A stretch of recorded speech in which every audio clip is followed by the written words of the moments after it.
All right, let's get it.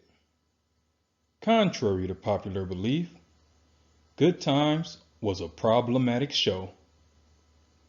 Before you get triggered and turn the video off, please allow me a few minutes to explain. Good Times first aired in February 1974 and ran until 1979. It's a show about the struggles and hardships of a black family living in the Chicago projects.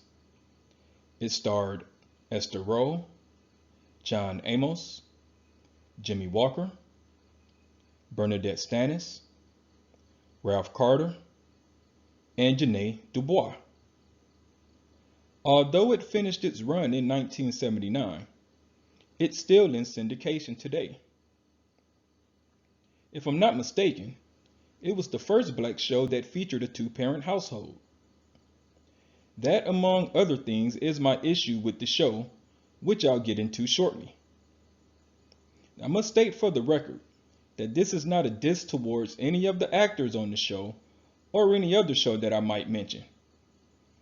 I understand that opportunities were limited during that time, and Good Times may have paved the way for more shows featuring blacks in the lead role. For that, you have my respect. Now for my issues with Good Times. Like many of the movies of that era, Good Times falls into the category of blaxploitation. They just added a comedic spin. So it started out with a strong father figure who was just trying to maintain and do right for his family. Although he had his challenges with employment, he was still the head of his household and the leader of his family. And when it's all said and done, James was a pretty positive character. Like most positive black characters on TV and in movies, he died. To replace the strong black male presence on the show, they gave us a variety of colorful characters. We got Bookman, the super who never fixed anything, but was all about the rent. We got JJ, the struggling artist that really only wanted to chase women.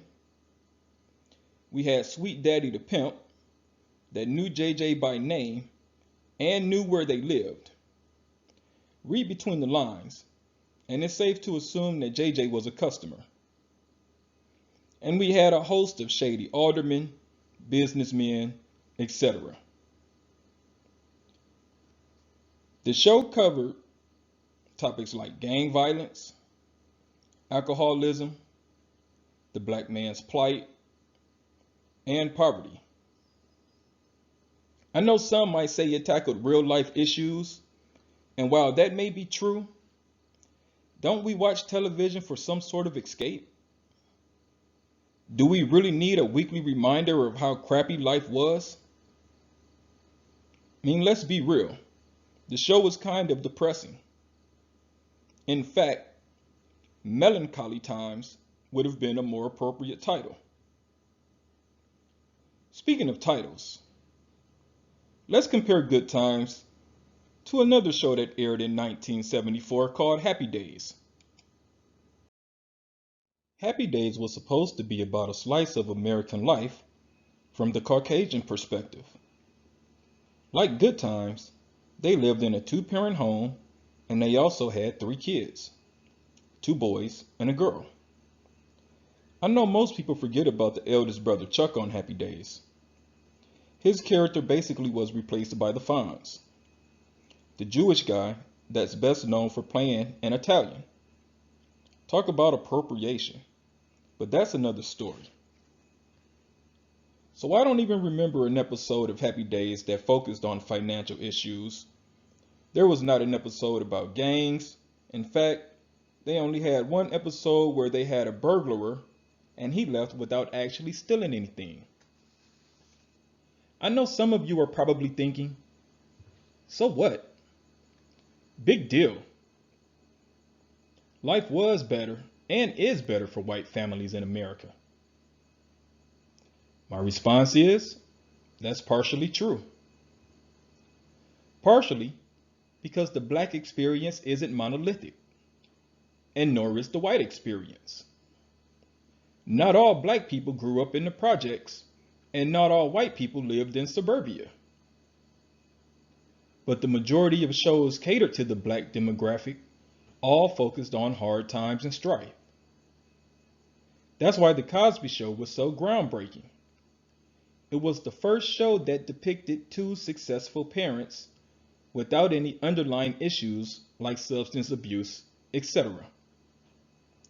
And yes, I'm aware of Bill Cosby's current legal issues, but it's not relevant to this conversation. So getting back to good times.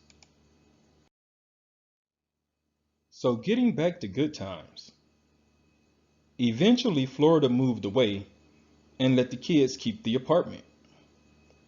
So you have three grown-ass siblings sharing that little apartment, and none of them had the desire to move out? Thelma even got married to a guy that was drafted by the Chicago Bears. What happens next? Well, he suffers a career-ending injury at his wedding of all places. How? JJ tripped him. I know that sounds stupid, but it is what it is. So instead of he and Thelma moving out and starting a life together, he moves in with them. And to make matters worse, he becomes an alcoholic. So again, why is this show called Good Times? Nothing good ever happened to them.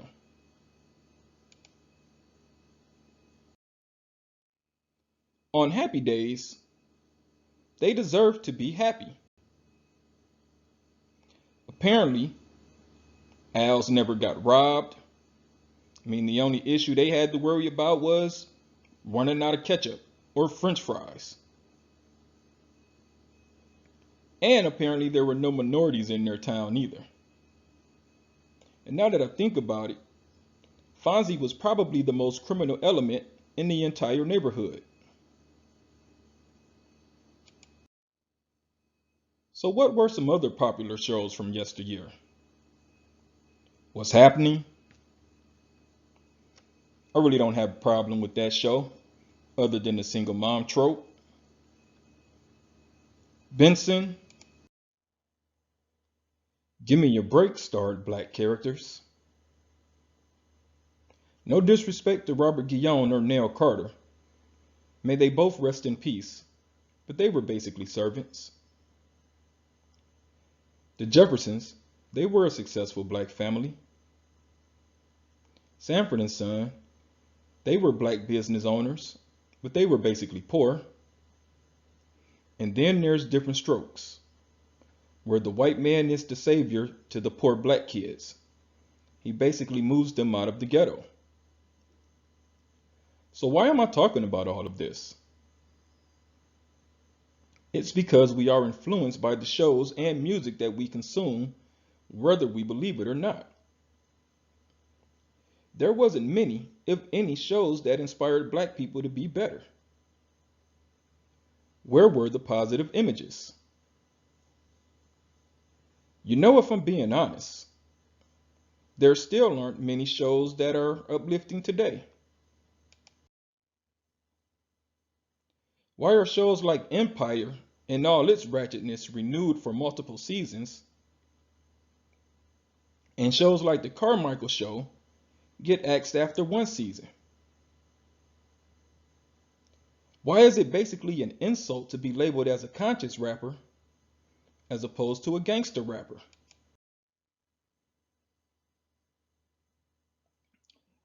When I was a teen, we had PE, X-Clan, KRS-One and Boogie Down Productions, Poor Righteous Teachers, and many others that focused on social issues. Then gangster rap became popular, and it was all about selling drugs and being hard and how many black people you can kill. It's funny because today they rap about doing drugs as opposed to selling drugs. Now it's cool to rap about popping pills and being a drug user. and it's all about the exploitation of the black community. I've said all of that to say this. We have to demand better. We have to be more selective about what we choose to promote. Not just for us, but for our children. We have to unshackle their imaginations. We have to show them that there is nothing wrong with having a family. We have to show our young men that there isn't anything wrong with being a family man and having a wife to come home to every night. We have to show our young women that there isn't anything wrong with being someone's wife. We have to show them that it's okay to have each other's back through good and bad times.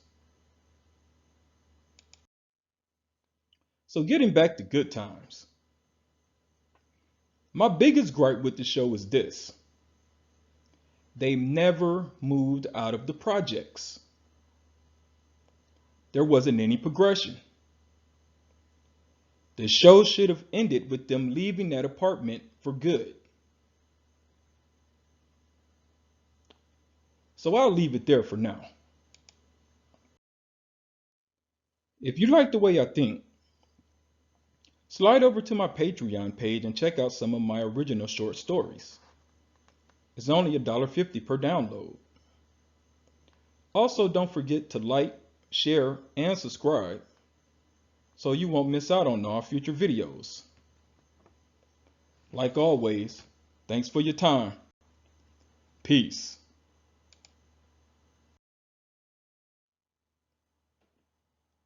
Oh, let me say this really quick. A couple of weeks ago, I did a video called Justice Has Selective Vision. You should go and check that video out. I mean, no sooner than I said it, you have all of this mess going down in Kenosha, where you got one guy who gets shot in the back, and then the other guy who kills two protesters gets to go home. Maybe I'm a prophet, maybe not, maybe I just got lucky. But I think it's a video you should go and check out. You may enjoy it. All right, this time I'm out for real. Peace.